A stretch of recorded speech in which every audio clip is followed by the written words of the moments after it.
She breastfed the wrong baby at 2 a.m., too exhausted to check the hospital bracelet, and by the time the Korean Mafia boss walked in and saw his son latched to her breast, it was already too late. In my culture, when a woman feeds a child from her body, she creates a bond that cannot be broken, he said, stepping so close she could smell danger and expensive cologne mixing together. You gave my son your milk, your essence.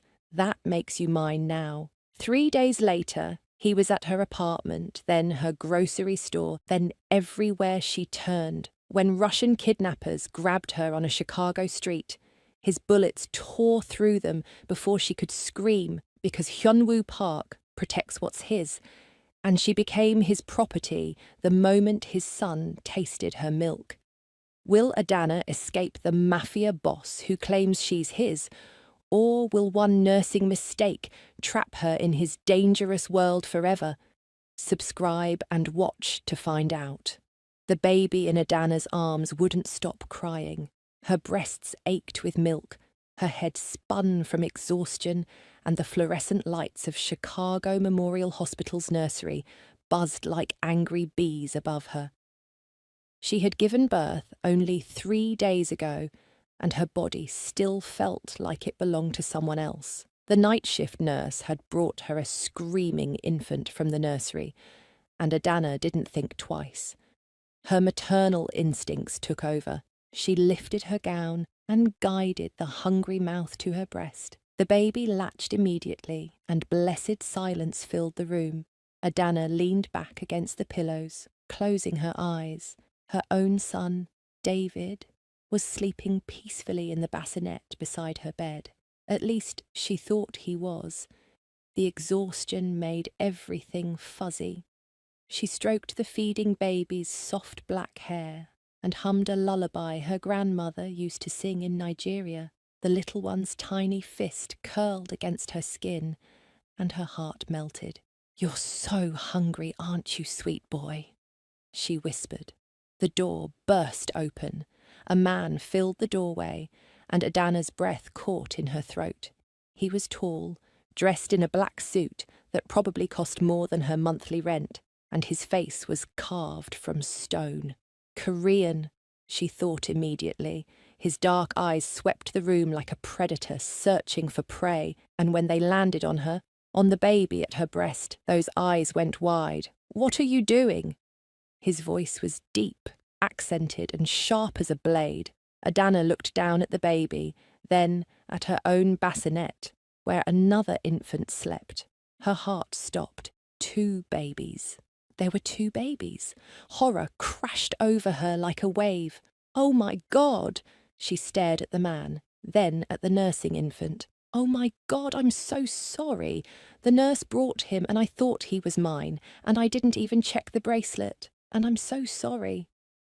She moved to pull the baby away, but the man crossed the room in 3 long strides. Up close, he was even more intimidating. A scar ran along his jawline, barely visible, but definitely there. His expensive cologne mixed with something else, something dangerous she couldn't name. "Don't." He held up one hand, and she froze. "Don't take him away suddenly. You'll upset him." His eyes dropped to where his son, because this had to be his son, was still contentedly feeding. Something flickered across that hard face. Pain, maybe, or longing. "I'm so sorry," Adana said again, her voice shaking. "I just had my baby, and I'm so tired, and the nurse brought him, and I assumed he was David." "David." The man repeated her son's name slowly, as if tasting it. He looked at the sleeping infant in the bassinet, then back at his own child. "My son is Min Jun." The baby finally released her breast, milk drunk and satisfied. Adana quickly covered herself, her face burning hot with embarrassment. She'd just breastfed a stranger's baby, a stranger who looked like he could buy the entire hospital with his pocket change. Hyunwoo, because that's what the bracelet on the baby's wrist said when she finally checked it, carefully lifted his son from her arms. His movements were gentle, practiced. The baby curled into his father's chest without waking. "How did this happen?" Adana asked, her voice barely a whisper. The night nurses knew, incompetent.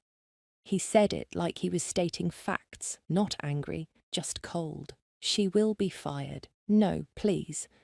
Adana sat up straighter despite her body's protests. "It was an honest mistake. I should have checked. Don't let her lose her job because of me." Those dark eyes studied her face for a long moment. "You defend someone who made you commit this error. Everyone makes mistakes when they're tired." The corner of his mouth twitched. Not quite a smile, but close. He looked down at Min-jun, who was sleeping peacefully against his shoulder. When he looked back at Adana, something in his expression had shifted.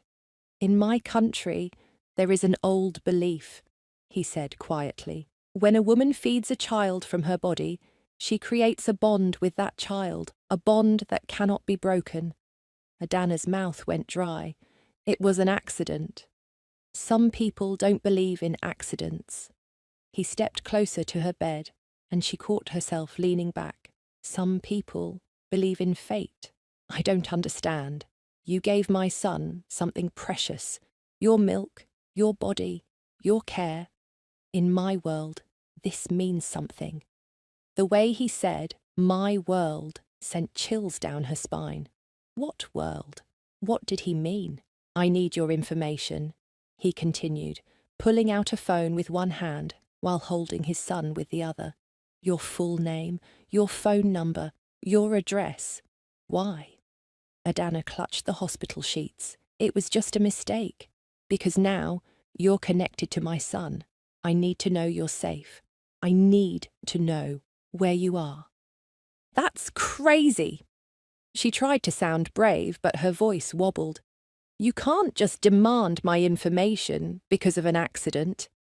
He tilted his head, studying her like she was a puzzle he was trying to solve. "What's your name?" "Adana. Adana." He said it perfectly, the Nigerian pronunciation rolling off his tongue like he'd spoken Igbo his whole life. "Beautiful name. It means father's daughter. Yes." She blinked. "How do you know that?" "I know many things." He shifted Min-jun to his other shoulder. "My name is Hyunwoo Park, and whether you believe it or not, what happened tonight changed everything." The door opened again, and two men in dark suits entered. They didn't knock. They didn't ask permission.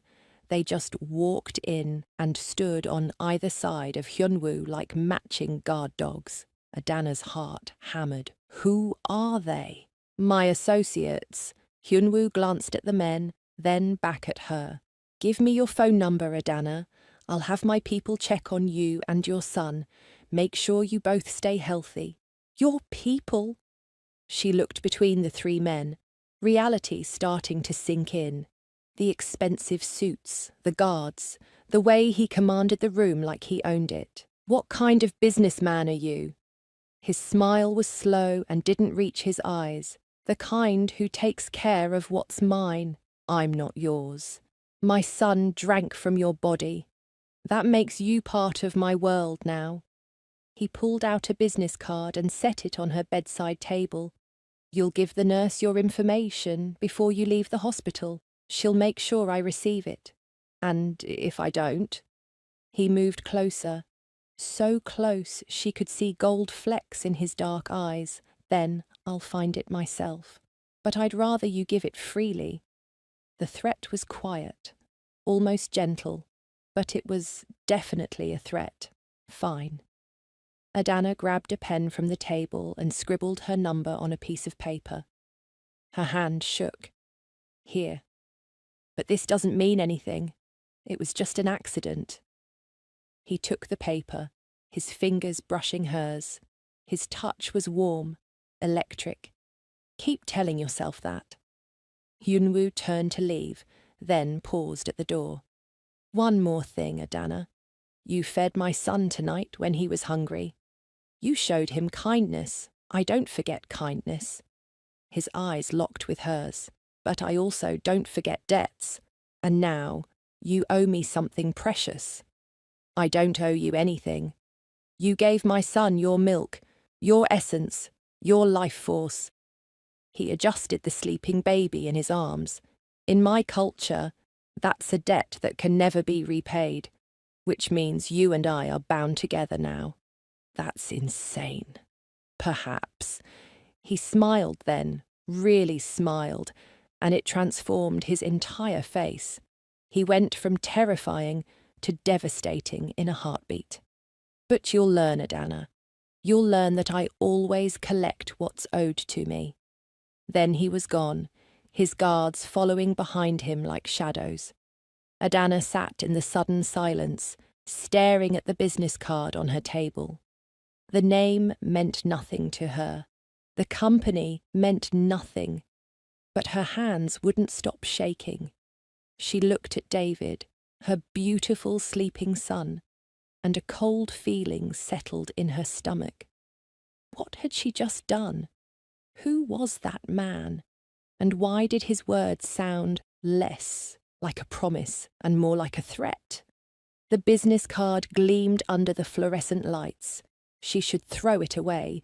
She should forget this ever happened. But something told her forgetting Hyunwoo Park would be impossible. Adana saw him again on Tuesday morning. She was walking out of her apartment building on the south side of Chicago, David strapped to her chest in a baby carrier, when a black Mercedes pulled up to the curb. The back window rolled down, and there he was, Hyunwoo Park, looking like he'd stepped out of a magazine in his grey suit and dark sunglasses. "Good morning, Adana." Her stomach flipped. "What are you doing here?" "I was in the neighbourhood." He gestured to the driver, and the car door opened. He stepped out, and she noticed he was holding a large shopping bag with a designer label she recognised from television. "I brought something for David. How do you know where I live?" She backed up a step, her hand instinctively covering David's head. "I told you. I take care of what's mine."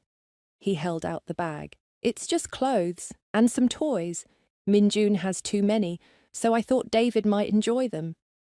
Adana stared at the bag like it might explode. "I can't accept gifts from you." "Why not?" "Because I don't know you. Because you showing up at my home is creepy. Because everything about this is wrong." His jaw tightened. "Wrong is letting a child go without when I have plenty to give. David isn't going without anything." "No?" His eyes travelled over her faded jeans and old jacket. "You work as a nurse, single mother, hospital wages in Chicago barely cover rent." He stepped closer. "Let me help." "I don't need your help." She tried to walk past him, but he moved into her path, not touching her, not threatening, just there, solid and immovable. "Everyone needs help sometimes, Adana. Not from you." She met his eyes, forcing herself to be brave. "Stay away from me and my son. Whatever you think happened at the hospital, it was nothing. Just a mistake." Something dangerous flashed across his face. "You keep saying that word, mistake, but I don't believe in mistakes." "Well, I do. Now move." He studied her for a long moment, then stepped aside. But as she passed, he spoke quietly. "You'll change your mind." She didn't answer. She just walked faster, her heart pounding against David's tiny body. 2 days later, he was at the grocery store. Adana was trying to decide between 2 brands of diapers, calculating prices in her head, when she felt someone watching her. She turned, and there he was, leaning against the end of the aisle like he had all the time in the world, watching her with those intense dark eyes. "You're following me." Her voice came out shakier than she wanted. "I'm shopping." He gestured to the empty cart beside him. "You don't have anything in your cart." "I just started." He moved closer, and she noticed he smelled different today. Less cologne, more soap, and something woodsy. "How's David?" "Fine. Great. Why do you care?" "Because Min Jun asks about him." The admission seemed to cost him something. He cries less since that night, like he remembers your scent, your warmth. Adana's throat tightened. Babies don't remember things like that, don't they? He picked up the more expensive package of diapers and put it in her cart. These are better. They don't leak. I didn't ask for your opinion. No, but I'm giving it anyway. He added a pack of wipes, then some baby lotion. Min Jun had terrible diaper rash until we switched to this brand. Stop putting things in my cart. Why? He kept adding items, formula, even though she was breastfeeding, baby clothes in the next size up, a stuffed elephant that David was too young for. You need them. That's not the point. She started taking things out, but he just put them back in. They went back and forth like that, a strange dance in the diaper aisle until Adana wanted to scream. Why are you doing this? He stopped, his hand frozen over a package of bottles. When he looked at her, really looked at her, she saw something raw in his expression. Because no one helped me when Min Jun was born. His mother died on the operating table, and I had to figure everything out alone. The crying, the feeding, the fear that I was doing it all wrong. His voice dropped. I don't want that for you. Adana's anger deflated slightly. I'm sorry about your wife. She wasn't my wife. She was someone I cared about once. But thank you. He cleared his throat, and the vulnerable moment passed. Let me pay for these. Absolutely not. Adana. The way he said her name made her shiver. Don't fight me on this. I fight you on everything. She pushed the cart past him. And you need to stop showing up everywhere I go. It's not normal. I'm not a normal man. That, she was beginning to understand, was the truest thing he'd ever said. The paediatrician's office was the final straw. Adana was sitting in the waiting room with David on her lap when Hyunwoo walked in with Min Jun. The baby saw her and immediately reached out, making happy noises. Hyunwoo's face softened in a way she hadn't seen before. He remembers you, Hyunwoo said, sitting in the chair next to hers without asking. He always remembers you. This can't be a coincidence. Adana looked around the waiting room. How did you know I'd be here? Same paediatrician. I asked the nurse to schedule Min Jun's appointment at the same time as David's. That's insane. That's efficient. He shifted Min Jun on his lap, and the baby continued reaching for Adana. He wants you to hold him. No, please. The word sounded foreign in his mouth, like he didn't use it often. Just for a moment. He's been fussy all morning. Against her better judgment, Adana reached for Min Jun. The baby came to her eagerly, snuggling against her chest right next to David. Her heart squeezed at the sight of them. Together, two tiny boys who had no idea how complicated their connection was. This has to stop, she said quietly. Whatever you think is happening here, it needs to stop. I can't stop. His voice was low, meant only for her. Don't you understand yet? You're in danger because of me. What are you talking about? He leaned closer, and she caught that woodsy scent again. I'm not just a businessman, Adana. I run an organization, a family, and my enemies would do anything to hurt me, including hurting the woman who fed my son. The world tilted. You're in a gang. Not a gang. Something bigger. He watched Min Jun settle against her, and the moment you fed Min Jun, you became visible to everyone who wants to destroy me. That's not fair. Panic clawed up her throat. I didn't know. I didn't choose this. No, you didn't. His hand moved, almost touching her knee, then pulled back. But it doesn't matter. You're part of this now, and I protect what's mine. I'm not yours. Keep saying that. His smile was sharp, but we both know the truth. The nurse called David's name and Adana stood quickly, handing Min Jun back. Her hands were shaking as she carried David into the examination room. She could feel Hyunwoo's eyes on her the entire time. That night, everything changed. Adana was walking home from the corner store, David asleep in his carrier, when a van pulled up beside her. The door slid open, and two men jumped out. They wore masks and moved fast. One grabbed her arm, and she screamed, "Shut up!" The man's accent was thick, Russian maybe. "Come with us quiet, and the baby doesn't get hurt." Terror made her body freeze. David. They were threatening David. She opened her mouth to scream again when gunshots cracked through the air. The man holding her dropped, blood blooming across his chest. The second man ran, but more shots followed him. He fell too. Adana's knees buckled. Strong arms caught her, and she looked up into the face of one of Hyunwoo's guards, the one from the hospital. "You're safe now," the guard said in accented English. "Boss is coming." More black cars arrived, surrounding her like a protective wall, and then Hyunwoo was there, his face pale, his hands gentle as he checked her over. "Did they hurt you?" His voice shook with barely controlled rage. "Did they touch David?" "No. Your men. They saved us." She was crying now, shock making her body tremble. "Who were they?" "Russians. They work for a man who wants me dead." He pulled her against his chest, careful of David between them. "This is what I was trying to tell you. This is why you need me.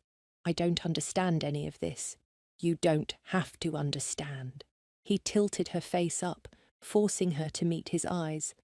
"You just have to trust me. Let me protect you. I'm scared." "Good. Fear will keep you careful." His thumb brushed away her tears. "Come home with me tonight. My house is safe, guarded. No one can touch you there." "I can't." "Just leave my apartment." "Why not? What's there that matters more than David's safety? Than your life?" His grip tightened. "They found you once, Adana. They'll find you again. And next time, my men might not be close enough." She looked at the bodies on the ground, at the blood staining the sidewalk, and knew he was right. Everything had changed the moment she fed Min-jun. There was no going back to her normal life. "Okay," she whispered. "Okay." His smile was triumphant and possessive. "Pack a bag. We leave in 1 hour."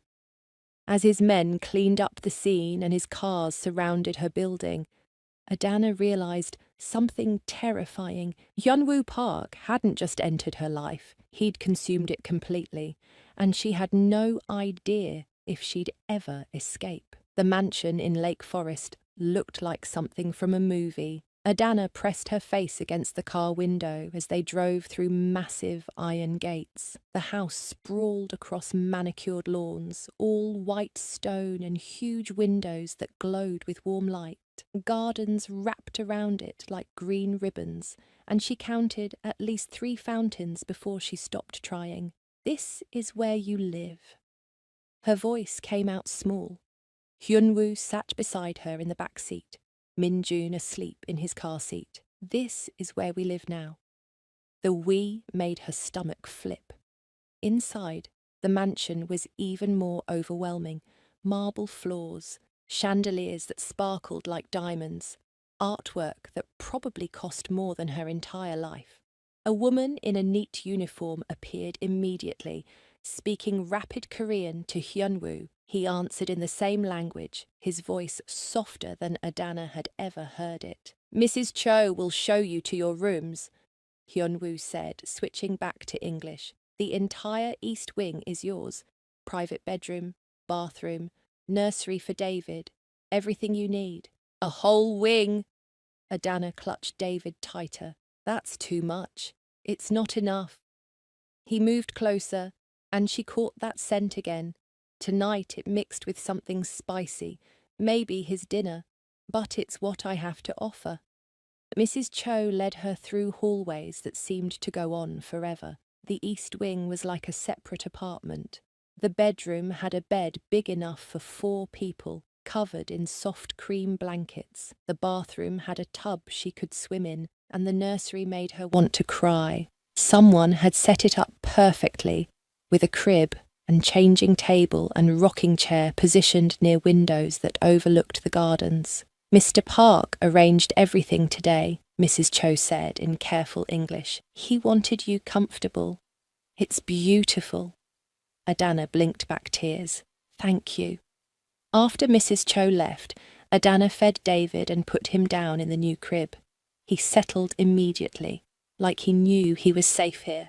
She stood watching him sleep, trying to process everything. 24 hours ago, she'd been in her cramped apartment, struggling to pay bills and pretending everything was fine. Now she was living in a mansion with a man who commanded people to kill for him. A soft knock interrupted her thoughts. "Come in." Hyunwoo entered carrying a tray. "I thought you might be hungry." The smell of food made her stomach growl. Korean dishes she didn't recognize, but they looked delicious. He set the tray on a small table near the window and gestured for her to sit. "You don't have to serve me," Adana said. "I want to." He sat across from her, watching as she picked up chopsticks. "Do you know how to use those?" "A little. I had a Korean roommate in nursing school." She managed to grab a piece of bulgogi and popped it in her mouth. The flavors exploded on her tongue, sweet and savory and perfect. "Oh my God!" His smile was genuine. "You like it? It's amazing." She tried another dish, then another. "What's this one?" "Japchae, glass noodles with vegetables." He leaned forward, pointing with his own chopsticks. "And this is kimchi. It's spicy. Be careful." She tried the kimchi and her eyes watered. "Spicy is an understatement." He laughed, actually laughed, and the sound transformed his whole face. "Here." He poured her water from a pitcher, his fingers brushing hers as he handed her the glass. "Better?" "Yes, thank you." She drank deeply, aware of him watching her. "Why are you being so nice to me?" "Why wouldn't I be?" "Because you basically kidnapped me." "I saved you." His voice hardened. "There's a difference." "Is there?" She set down her chopsticks. "You forced me to come here. You didn't give me a real choice. Would you rather be dead?" He stood abruptly, moving to the window. "Those men tonight, they weren't playing games. They would have taken you and David, hurt you to get to me. Is that what you want?" "Of course not." She stood too, anger and fear mixing in her chest. "But I don't want this either. Living in your house, dependent on you, trapped in your world." He turned to face her, and the look in his eyes made her breath catch. "You think I trapped you? You trapped yourself the moment you fed my son. You created a bond, Adana, a connection I can't ignore. That's just superstition." "Is it?" He crossed the room in 3 strides, stopping so close she had to tilt her head back to see his face. "Then why does Min-jun sleep better when he smells your clothes? Why does he cry for you when you're not around? Why do I think about you every moment you're not near me?" Her heart hammered. "You don't mean that." "I mean every word." His hand came up, fingers barely touching her cheek. "You've been in my head since that night in the hospital. Your kindness, your strength, the way you defended that incompetent nurse, even though she made you vulnerable to me." His thumb traced her lower lip. "You're unlike anyone I've ever met." "Hyunwoo." His name felt strange on her tongue, intimate. "This is crazy." "Yes." He smiled, but it was sad. "Welcome to my world." The days blurred together after that night. Adana fell into a routine. Mornings with David, then breakfast with Hyunwoo and Min-jun. The babies were fascinated with each other, reaching for one another across the space between their high chairs. Watching them together made something warm bloom in her chest. Hyunwoo was surprisingly present. Despite running what she now understood was a criminal empire, he made time for Min-jun. He changed diapers without complaint, sang Korean lullabies in a voice that made her shiver, and played with his son like they were the only two people in the world. "You're a good father," she said one afternoon, watching him stack blocks for Min-jun to knock down. He glanced up, something vulnerable flashing across his face. "I try. His mother deserved better than me." What was she like? He was quiet for a long moment, beautiful, sad. "We weren't in love, but we cared for each other. She got pregnant by accident, and I promised to take care of her." His jaw tightened. "I failed. She died in childbirth. That wasn't your fault." "Wasn't it?" He stood, moving to the window. "My life is dangerous. The stress, the constant fear, it was too much for her body. The doctors said her blood pressure was too high, that the pregnancy complications came from stress." He turned to look at Adana. "My world killed her. Or it was just bad luck. Pregnancy complications happen." She moved closer to him. "You can't blame yourself for everything." "Can't I?" His hand clenched into a fist. "Every person who gets close to me ends up hurt or dead. My parents, my brother, Min-jun's mother, and now you. I'm not dead. Not yet." The words hung heavy between them. Adana shared her own story later that week, during one of their late-night talks in the library. David and Min-jun were both asleep upstairs, and she'd come down for some water. She found Hyun-woo reading, and somehow they ended up talking for hours. "David's father left when I told him I was pregnant," she said quietly. "We were both in nursing school. He said a baby would ruin his career. He offered me money for an abortion." She laughed bitterly, like David was just a problem to be solved. "He's a fool." Hyun-woo's voice was hard. "David is perfect. I know that, but sometimes I wonder if he was right. If I'm being selfish, raising a baby alone, struggling to make ends meet." She wiped away a tear. "Maybe David deserves better than me." "Stop!" Hyun-woo moved from his chair to sit beside her on the couch. "You're an incredible mother. David is lucky to have you." "You have to say that." "I don't have to say anything." His hand found hers, fingers lacing together. "I say it because it's true." The touch sent electricity up her arm. She looked at their joined hands, dark and light, and something shifted in her chest. When had he become so important to her? When had his presence become the thing she looked forward to most each day? "Tell me about Nigeria," he said softly. "Your home." So she did. She told him about Lagos, about her grandmother's compound, about the smell of Jollof rice cooking and the sound of Afrobeats playing from every window. She taught him a few Igbo phrases, laughing when he mispronounced them. He taught her Korean in return, his mouth forming the words slowly so she could copy him. They talked about food, about culture, about the strange loneliness of living between worlds. He understood, she realized. He knew what it was like to carry two identities, to never quite fit in either place. "I miss my grandmother," Adana admitted. "She died before David was born. She would have loved him. Tell me about her." And she did, losing herself in memories while Hyun-woo listened like every word mattered. The kiss happened on a rainy Thursday night. They'd put both babies to bed and ended up in the library again. Rain pounded against the windows and lightning flickered in the distance. Adana was curled up on the couch with a book when Hyun-woo sat beside her. "What are you reading?" She showed him the cover. A romance novel with a muscular man on the front, his eyebrow arched. "Is it good?" "It's silly." She felt her cheeks heat. "But it's nice to escape sometimes." "What are you escaping from?"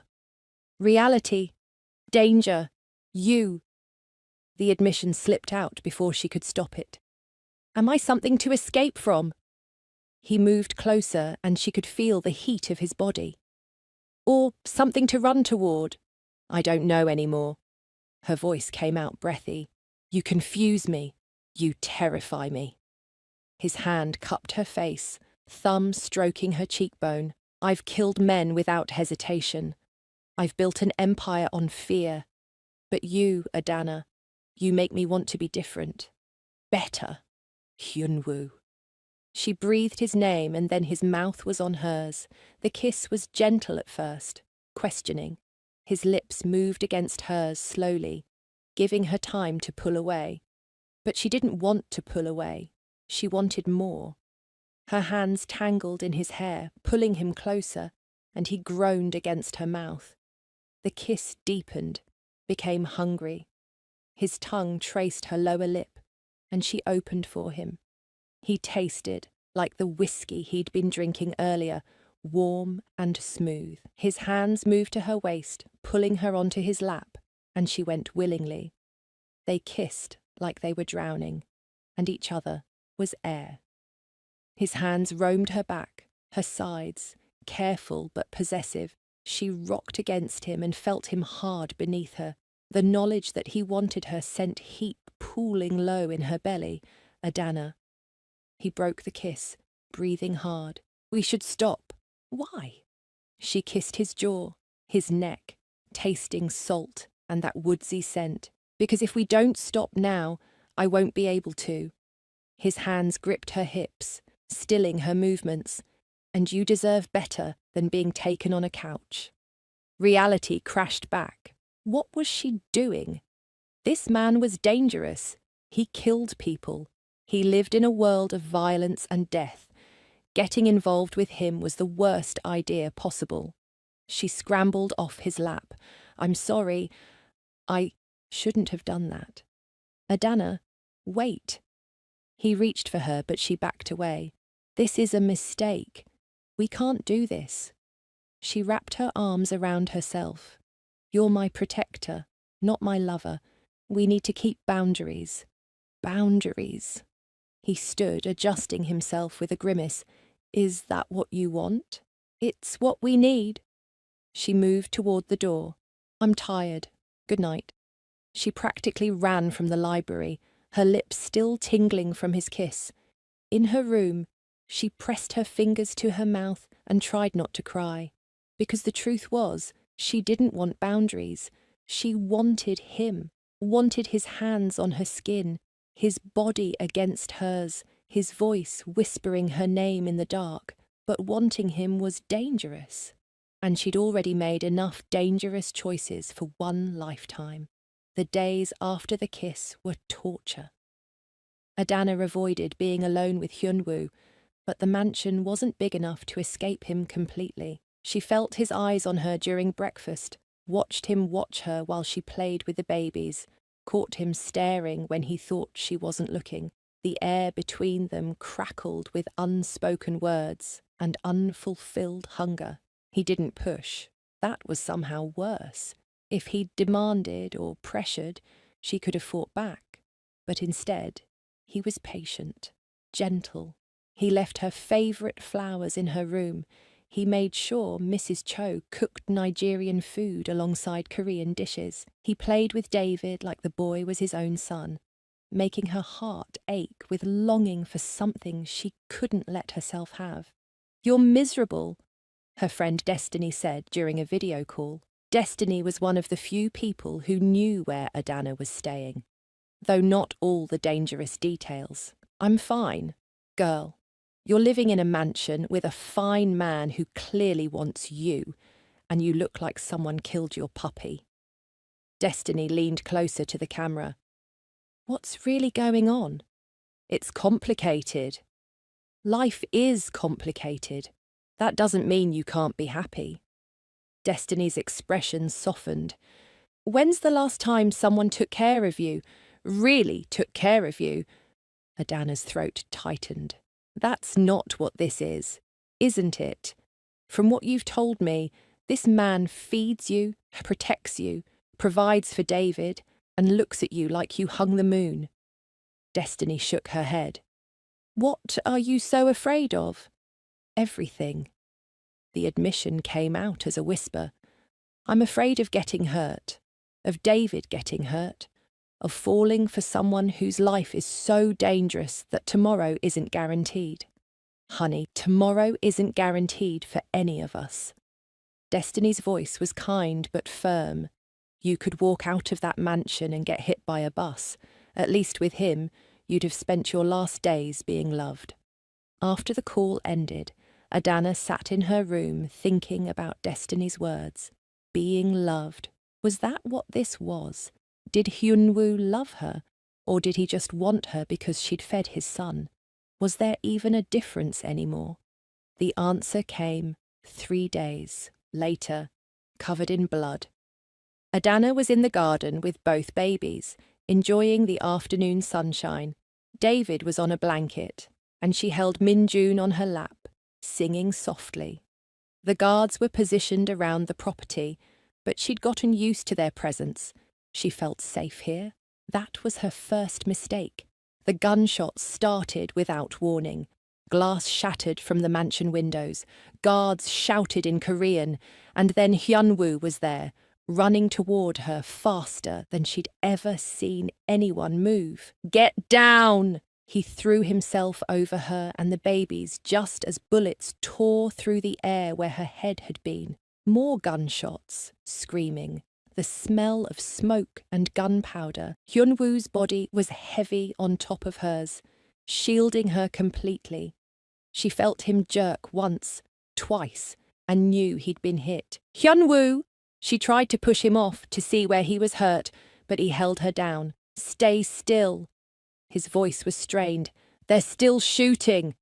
The battle lasted maybe 3 minutes, but felt like hours. When silence finally fell, Hyunwoo's guards surrounded them. Someone helped him stand, and that's when Adana saw the blood. So much blood, soaking through his white shirt, dripping down his arm.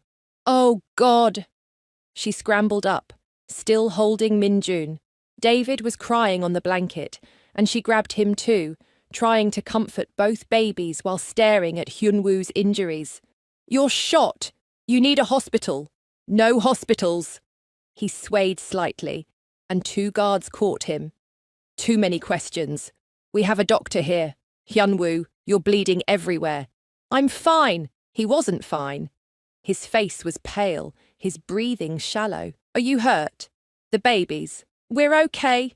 You saved us." Tears streamed down her face. "You took bullets for us."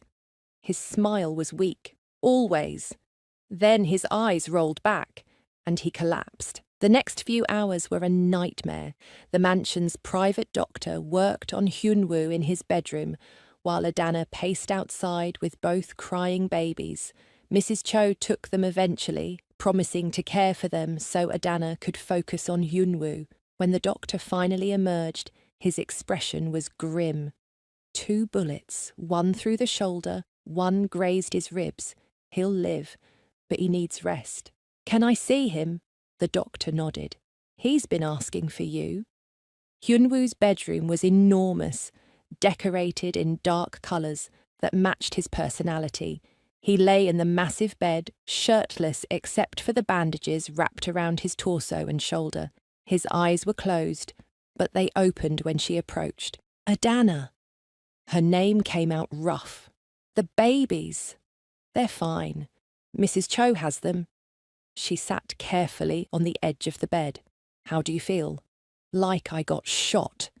He tried to smile, but it came out as a grimace. "Worth it, though." "Don't say that." Fresh tears burned her eyes. "You could have died." "But I didn't." His good hand reached for hers. "And you're safe. That's all that matters." "Why?" The question burst out of her. "Why do you care so much? Is it really just because I fed Minjun? Because if that's all this is, some weird sense of duty, then tell me now." "Duty?" He laughed, then winced at the pain it caused.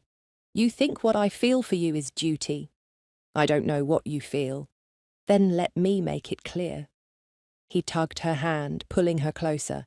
"I want you, Adana. Not because you fed my son, though that's how we met. I want you because you're strong and kind and beautiful.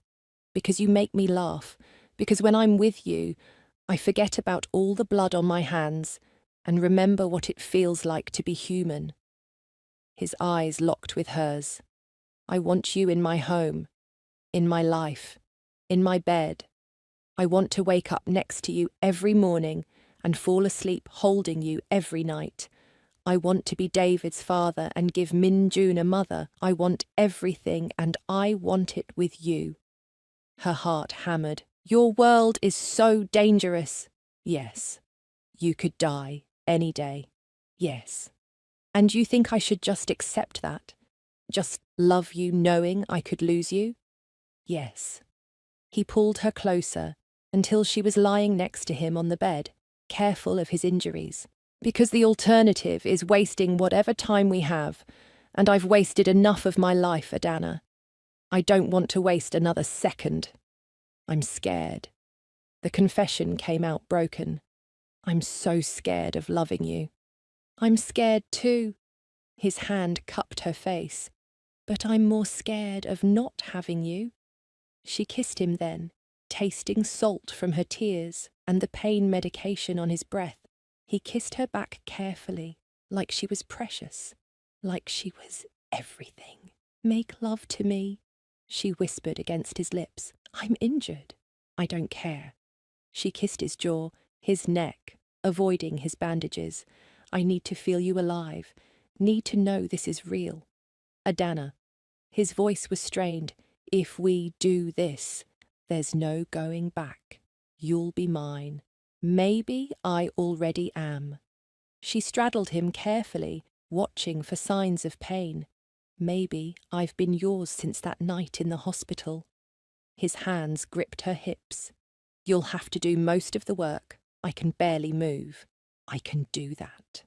She pulled her dress over her head, revealing simple cotton underwear. Nothing fancy, but the way he looked at her made her feel like the most desirable woman alive, beautiful.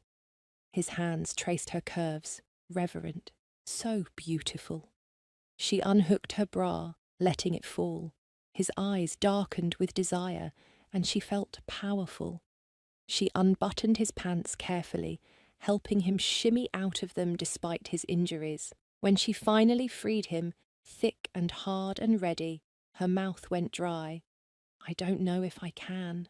She stared at his size. It's been a long time and you're so big. We'll go slow.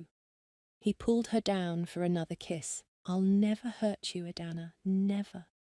She believed him. She positioned herself over him, sinking down slowly. The stretch burned, but it was a good burn. He filled her completely, and when she was fully seated, they both groaned. Don't move yet! He gripped her hips tightly. Give yourself time to adjust. She stayed still, feeling him pulse inside her. This was intimacy beyond anything she'd experienced.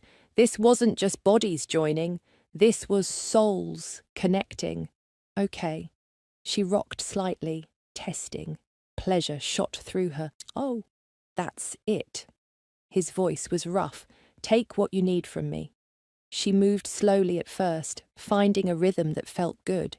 His hands guided her hips, showing her what he liked. When she leaned forward, changing the angle, they both moaned. Touch yourself, he commanded. I want to feel you come around me. She obeyed, her fingers finding that sensitive spot. The combination of him inside her and her own touch pushed her higher. She rode him faster, chasing the pleasure building in her core. That's my girl. He watched her with hooded eyes. So perfect, so mine. The words pushed her over the edge. She came hard, her body clenching around him, pleasure exploding through every nerve. He followed her over, groaning her name as he filled her.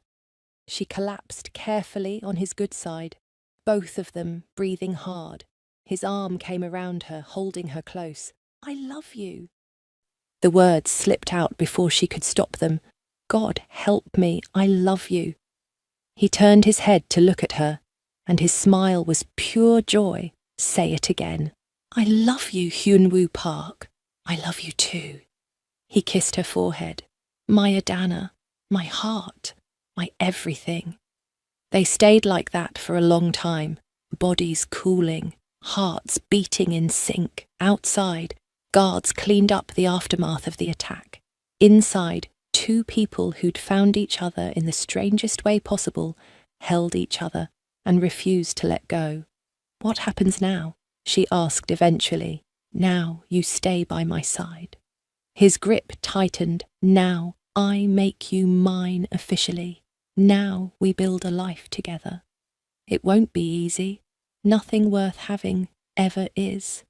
He kissed her again, deeper this time. But I promise you this, Adana. I will love you until my last breath. I will protect you and our sons with everything I have. And I will spend every day proving that choosing me was the right decision. Our sons. She tested the words. You really see David as yours? He's been mine since you gave birth to him. He smiled. Just like you've been mine since you fed Minjun. We're a family now. Nothing will change that. She kissed him again, pouring all her love and fear and hope into it. He was right. They were a family, strange and unconventional, and forged in blood and milk and desire, but a family nonetheless, and she wouldn't trade it for anything. The attack changed everything. Hyunwoo recovered within a week, but his attitude towards security became almost suffocating. Guards followed Adana everywhere, even inside the mansion. She couldn't go to the bathroom without knowing armed men were standing outside the door. At night, Hyunwoo pulled her into his bed and held her like she might disappear. This is too much, she said one morning after he insisted guards escort her to breakfast. I can walk down the hallway by myself. No. His voice was flat. The last time I let my guard down, you almost died. But I didn't die. Your guards protected us. Barely. He pulled her close, his face buried in her neck. Do you know what I saw in those seconds before the bullets hit? I saw my future ending. I saw Minjun growing up without you. I saw David asking why his mother was gone. I saw myself alone again. He pulled back to look at her. I can't survive that, Adana. So yes, you get guards everywhere. You get me being overprotective and paranoid, because losing you isn't an option. She softened despite her frustration. I'm not going anywhere. Promise me. I promise. He kissed her then, deep and possessive, his hands tangling in her hair. She melted against him, always amazed at how quickly he could make her forget why she was annoyed. Mrs. Cho cleared her throat from the doorway. Mr. Park, your meeting is in 10 minutes. Hyunwoo growled against Adana's lips. Tell them to wait. It's Takeshi. Mrs. Cho's voice was grave. He's called for a sit-down. Every muscle in Hyunwoo's body tensed. He pulled away from Adana slowly, his expression going cold and dangerous. Where? Neutral ground? The warehouse district? It's a trap. Probably. Mrs. Cho didn't look worried, but refusing will look weak. Adana watched the exchange, her stomach knotting. Who's Takeshi? Hyunwoo's jaw tightened. The man who ordered the hit on you. Ice flooded her veins. And you're going to meet him? I have to. He cupped her face. This is how our world works. He calls for a meeting, I show up. We negotiate or we don't. But I have to go through the motions. What if he kills you? He won't. His smile was sharp. I'm bringing 50 men. He'd be stupid to try anything. Stupid people do stupid things all the time. She gripped his shirt. Don't go. I have to. He kissed her forehead. But I'll come back. I always come back to you. She wanted to believe him. But the fear in her chest wouldn't ease. The meeting was set for that evening. Adana spent the day anxious, jumping at every sound. She played with the babies but couldn't focus. Mrs. Cho brought her tea that she didn't drink. The guards gave her pitying looks that made everything worse. When Hyun-woo emerged dressed for the meeting, she barely recognized him. Gone was the gentle father and passionate lover. In his place stood a crime boss. His suit was black, perfectly tailored, with a gun visible in a shoulder holster. His face was cold, empty of emotion. He looked like death itself. "You look terrifying," she said. "Good." He checked his gun with practiced ease. "That's the point, Hyun-woo." She approached him carefully. "Come back to me." His expression softened slightly. "Always." He pulled her into a fierce kiss. "I love you. I love you too." She held him tight. "Be careful." "Careful is my middle name." "Liar." He smiled, and then he was gone. The hours crawled by. Adana tried to read but couldn't focus. She fed the babies and put them to bed early. She paced her room, then the hallway, then the entire East Wing. Mrs. Cho found her in the library around midnight. "He's back," the older woman said, "but you should prepare yourself."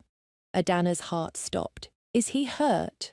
"No, but things happened at the meeting. He'll want to see you."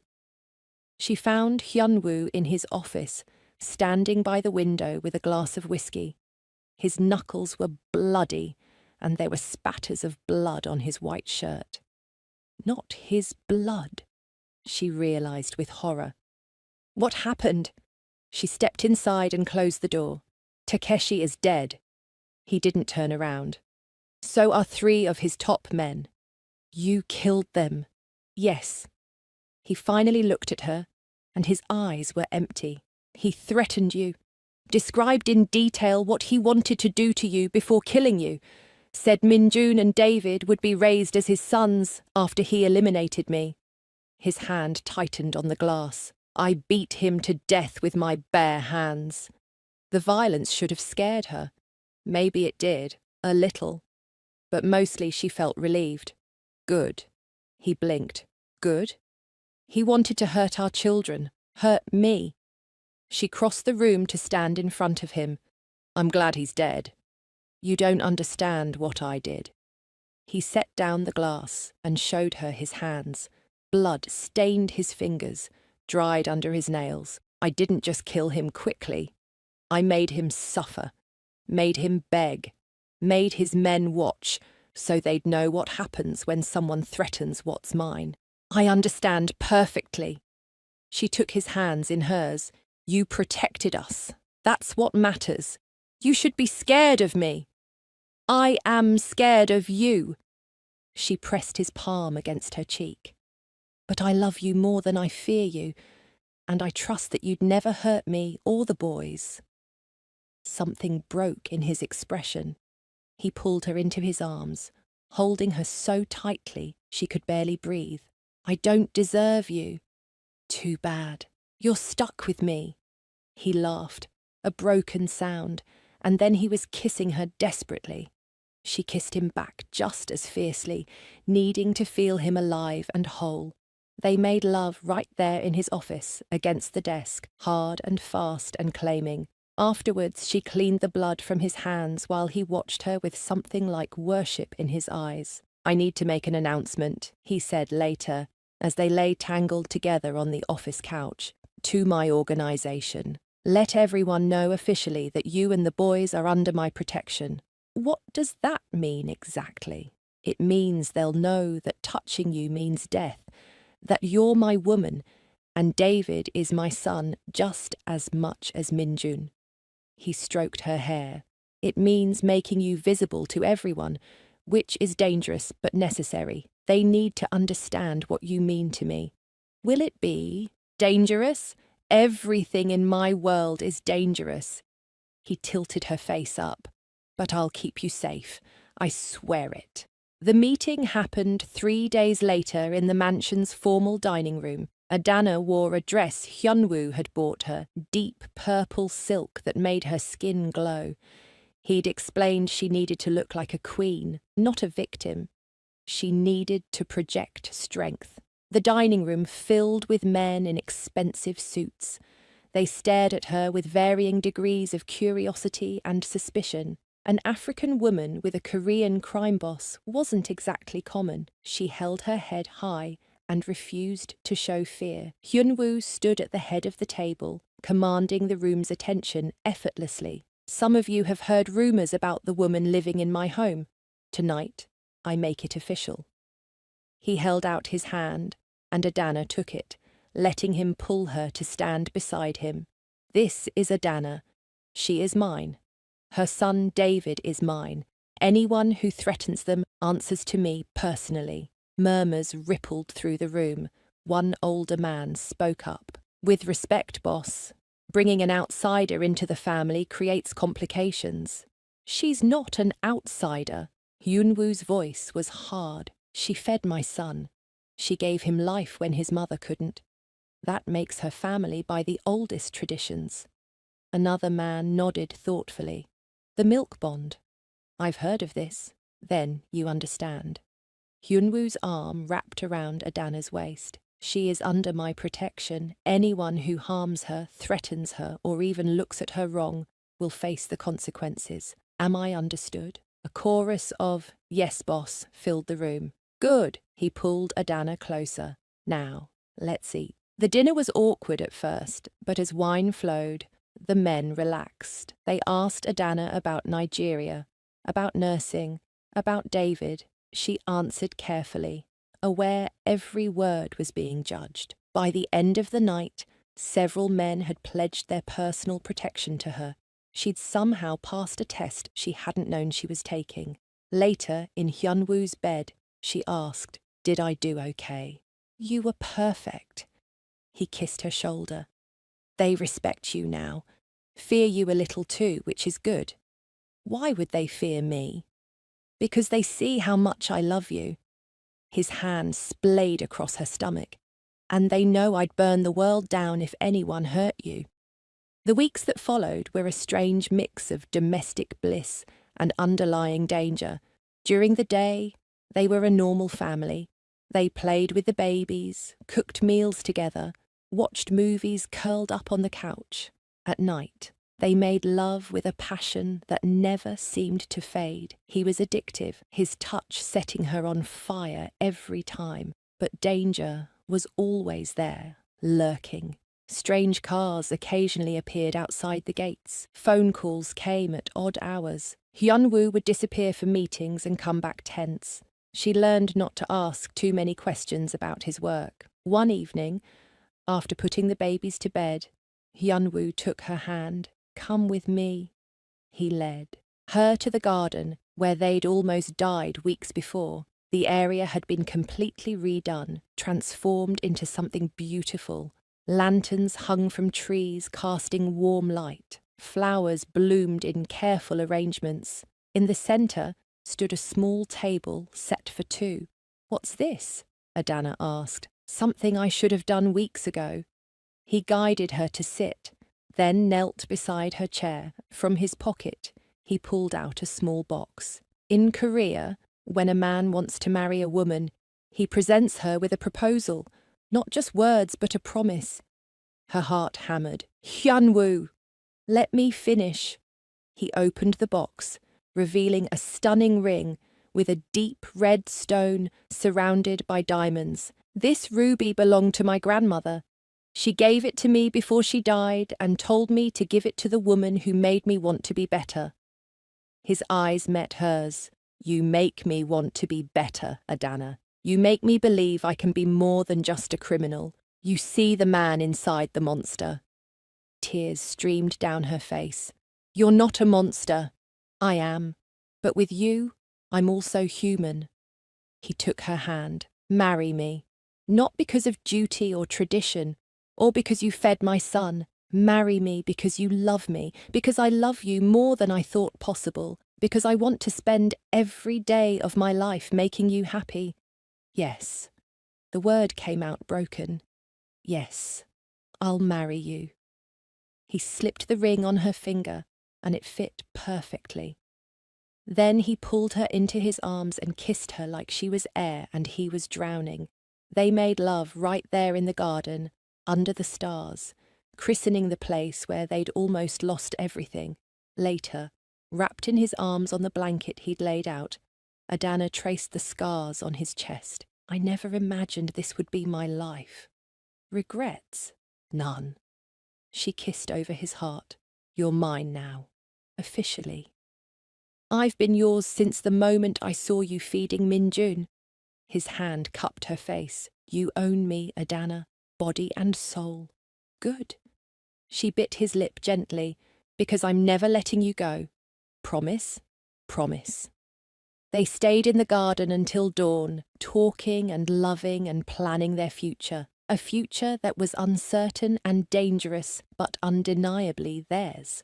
The wedding planning happened faster than Adana expected. Hyunwoo wanted to marry her immediately, but she insisted on doing it right. They compromised on 6 weeks, just enough time to blend their two cultures into something beautiful and meaningful. Mrs. Cho became an unexpected ally, helping Adana understand Korean wedding traditions while respecting her Nigerian heritage. In Korea, the bride wears a hanbok, Mrs. Cho explained one afternoon while they looked at fabric samples. But you should also honour your culture. I want to wear both, Adana decided. A hanbok for the ceremony, then change into Nigerian traditional dress for the reception. Mrs. Cho smiled. Mr. Park will love that. He did. When Adana showed him the sketches, his eyes went soft. You're giving me everything, he said quietly. Your love, your trust, your culture. I don't deserve it. Stop saying that. She kissed him. You deserve to be happy. We both do. The venue was a private estate in Lake Geneva, Wisconsin, chosen for its beauty and security. Hyunwoo's men swept the property 3 times before the wedding day. Guards would be positioned everywhere, invisible but present. Even on their wedding day, danger was a reality. They couldn't escape. The morning of the ceremony, Adana woke up alone. Hyunwoo had spent the night in a different room, honouring the tradition of not seeing the bride before the wedding. She missed his warmth, his arms around her, but the anticipation made everything sweeter. Destiny arrived early to help her get ready. Girl, you're getting married to a whole crime boss. This is like something from a movie. Don't remind me. Adana's hand shook as Destiny did her makeup. What if I'm making a mistake? Are you happy with him? Yes. Does he treat you right? Better than anyone ever has. Does he love David like his own? Completely. Destiny squeezed her shoulder. Then you're not making a mistake. You're choosing love, even when it's scary. That's brave, not stupid. The hanbok was stunning, deep red silk embroidered with gold thread, traditional but modified to fit her curves perfectly. Mrs. Cho helped her dress, tears streaming down the older woman's face. You look like a queen, Mrs. Cho whispered. Mr. Park is a lucky man. I'm the lucky one. Adana touched the ruby ring on her finger. He saved me in more ways than one. The ceremony was held in the estate's garden at sunset. Lanterns hung from trees, casting everything in warm golden light. White flowers bloomed everywhere, and a traditional Korean wedding arch stood at the end of the aisle. Chairs were arranged in neat rows, filled with Hyunwoo's organization members and the few friends Adana had invited. David and Minjun sat in the front row with Mrs. Cho, both dressed in tiny matching suits. Minjun waved at her and David gurgled happily. Her heart overflowed with love for them both. Then the music started, and she saw him. Hyunwoo stood under the arch in a traditional Korean hanbok, black with silver embroidery. He looked like a king, powerful and dangerous and completely hers. When their eyes met, his whole face transformed. The cold crime boss disappeared, replaced by a man so in love he looked ready to cry. She walked down the aisle alone, head held high. She didn't need anyone to give her away. She was choosing this, choosing him of her own free will. When she reached him, he took her hands. His were shaking. "You're trembling," she whispered. "I'm terrified." His smile was vulnerable. "Terrified I'll wake up and this will all be a dream." "It's real." She squeezed his hands. "I'm real. This is real." The officiant was Korean, speaking in both Korean and English. He talked about the bond between souls, about two people becoming one family, about the courage it takes to love someone completely. Adana barely heard the words. She was lost in Hyunwoo's eyes, in the way he looked at her like she was his entire world. When it came time for vows, Hyunwoo spoke first. "Adana, I was dead before I met you, walking, breathing, but dead inside. You brought me back to life. You showed me what it means to be loved, to be seen, to be accepted, despite all my flaws and darkness." His voice broke.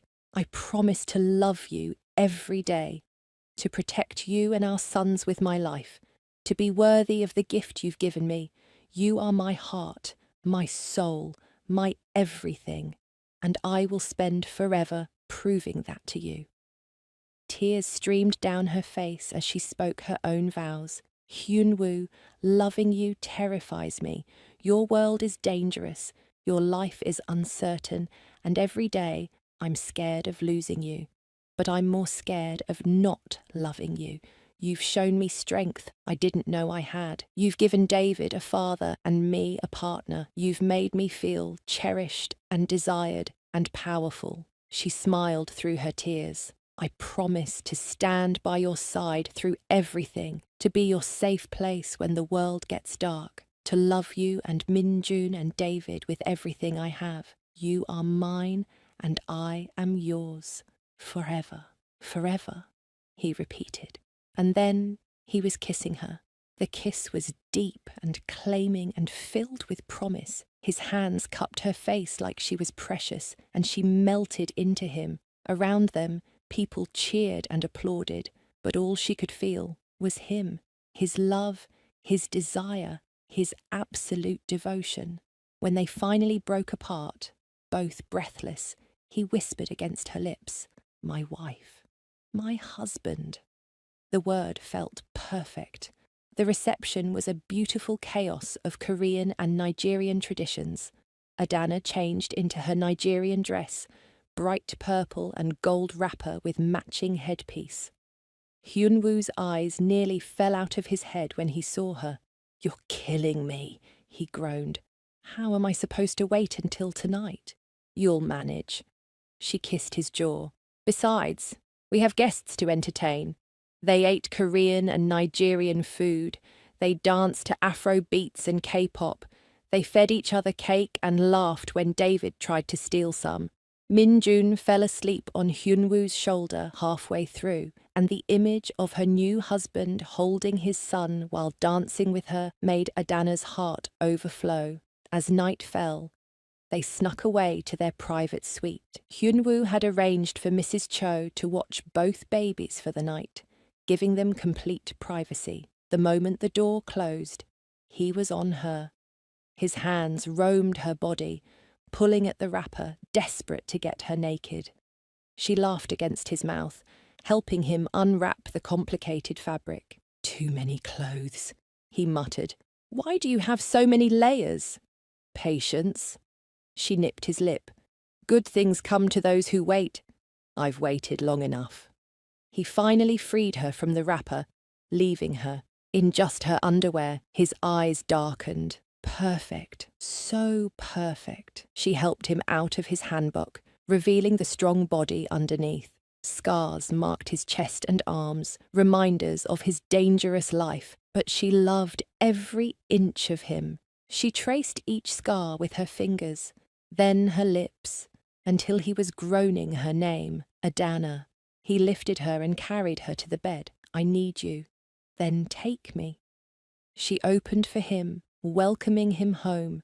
Their lovemaking was slow and intense. He worshipped every inch of her body, making her feel like the most desired woman alive. When he finally entered her, they both gasped at the perfection of it. This was more than physical. This was souls connecting, two people becoming one. I love you, he whispered as he moved inside her. My wife, my queen, my everything. I love you too. She wrapped her legs around him, pulling him deeper. My husband, my protector, my heart. They made love for hours, learning each other's bodies all over again. He was gentle and rough, tender and demanding, giving her everything she needed before she even knew she needed it. When she finally came apart in his arms, he followed her over, both of them crying out their love. Afterwards, wrapped in his arms, she felt complete. I never imagined my life would turn out like this. Regrets? He kissed her shoulder. Never. She turned to face him. This is exactly where I'm supposed to be. With me. With you. They stayed awake, talking until dawn, planning their future. Where they'd travel, how they'd raise the boys, what kind of life they wanted to build. It wouldn't be easy or safe, but it would be theirs. 3 months later, Adana woke up feeling sick. At first, she thought it was just a stomach bug, but when the nausea continued for a week straight, she started to suspect. The pregnancy test confirmed it. She was pregnant with Hyunwoo's baby. She told him that night after putting the boys to bed. He was in his office working when she walked in holding the test. What's that? He looked up from his papers. Our future. She handed him the test. I'm pregnant. The silence stretched for a long moment. Then he was on his feet, pulling her into his arms, laughing and crying at the same time. We're having a baby. He kissed her deeply. Our baby. Are you happy? Happy. He pulled back to look at her, and his eyes were shining. Adana, I'm beyond happy. I'm complete. The pregnancy progressed smoothly. Hyunwoo became even more protective, if that was possible. He insisted she rest constantly, eat perfectly, and avoid any stress. It was suffocating and endearing all at once. Now, 6 months pregnant, Adana stood in the mansion's living room, watching David and Min-jun play together. They were toddling around now, getting into everything. Best friends and brothers, in every way that mattered. Her hand rested on her swollen belly, feeling their daughter kick. Yes, a daughter. They'd found out last week, and Hyunwoo had cried. Strong arms wrapped around her from behind, and Hyunwoo's hands covered hers on her stomach. What are you thinking about? How different my life is now. She leaned back against him. A year ago, I was alone and scared. Now I have everything. We have everything. He kissed her neck. 2 beautiful sons, a daughter on the way, and a love I never thought I'd find. Do you ever think about that night in the hospital?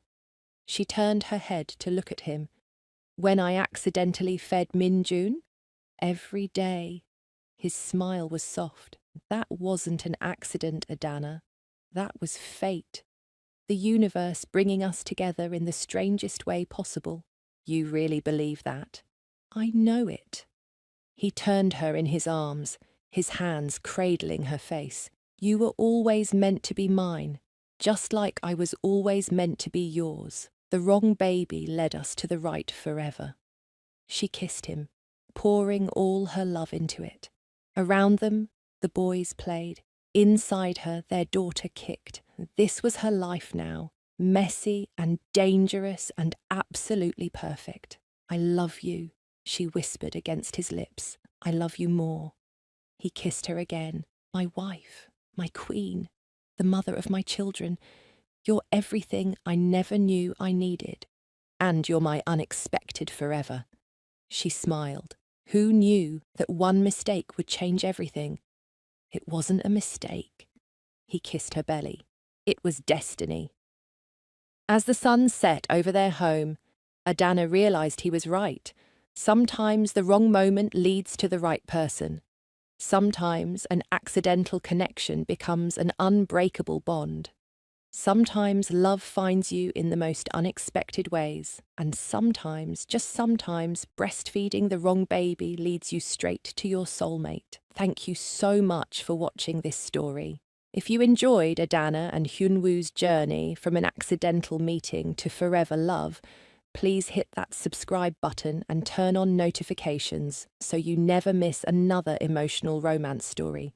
We want to hear from you. Drop a comment below and tell us, where are you watching from? What was your favourite moment in the story? Team Adana or Team Hyunwoo? Should we create more interracial romance stories like this? Don't forget to like this video and share it with someone who loves passionate romance stories with unexpected twists. Your support means everything to us and helps us create more content you love. What story should we tell next? Comment your ideas below. See you in the next video.